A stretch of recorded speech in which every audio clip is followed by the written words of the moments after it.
our Do Now activity, please make sure that you have the Do Now questions in front of you. If you don't, raise your hand. Today, we're going to talk about the assassination of President James Garfield. But before we could talk about the assassination, we first have to cover the spoil system, which was an important part of that assassination story. The spoil system, also called patronage by some, is a practice in which the winning candidate or political party of an election rewards supporters by appointing them government posts or jobs. Basically, the winner of an election rewards those who helped get him or her elected with favors in the form of jobs. To the victor goes the spoils. Now, use of the spoil system began in 1829 when President Andrew Jackson, having won the presidential election of 1828, held his inauguration. If you don't know what an inauguration is, it's a ceremony or a celebration marking the beginning of a president's term, and it's capped off by a reception party at the end of the day. Andrew Jackson's inauguration ceremony was held at Capitol Hill, where all presidential inaugurations are held. He was sworn in as president, and he gave his inaugural address. Thousands of excited people watched that ceremony, and as it concluded, the crowd rushed forward to get closer to their new president.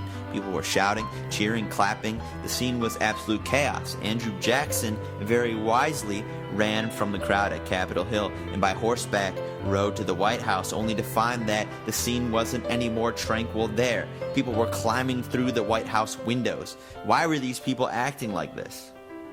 Well, in America's earlier years, the post-inaugural reception, or that party, was open to everyone. So the crowd basically was excited because they knew they were about to participate in an epic party.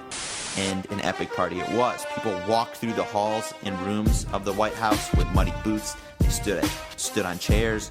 Large amounts of alcoholic punch was consumed by the crowds. The White House suffered several $1,000s worth of damage. Andrew Jackson didn't even stay for the entire time. He jumped out a back window because it was getting too out of hand. But the raging party wasn't the only reason the crowd was so excited. They were intent on getting close to Andrew Jackson. Some of these people were Jackson's supporters who helped get Jackson elected president. They sought to get in contact with Jackson to make their job demands clear through the spoil system, or to make sure that Jackson followed through on those favors that he promised them. This was the spoil system. This is the spoil system. Nearly 1,000 government officials were removed from office when Jackson was elected president and replaced by his supporters. While it's obvious that the spoil system isn't necessarily fair, we have to realize that the spoil system had a negative effect on the government. The spoil system rewarded jobs to people on the basis of loyalty. These people that received the jobs weren't necessarily competent, meaning they didn't necessarily have the skills to perform the job they were appointed to, or weren't the best person to hold that job. It goes without saying that this had a negative effect on the efficiency and the effectiveness of the American government.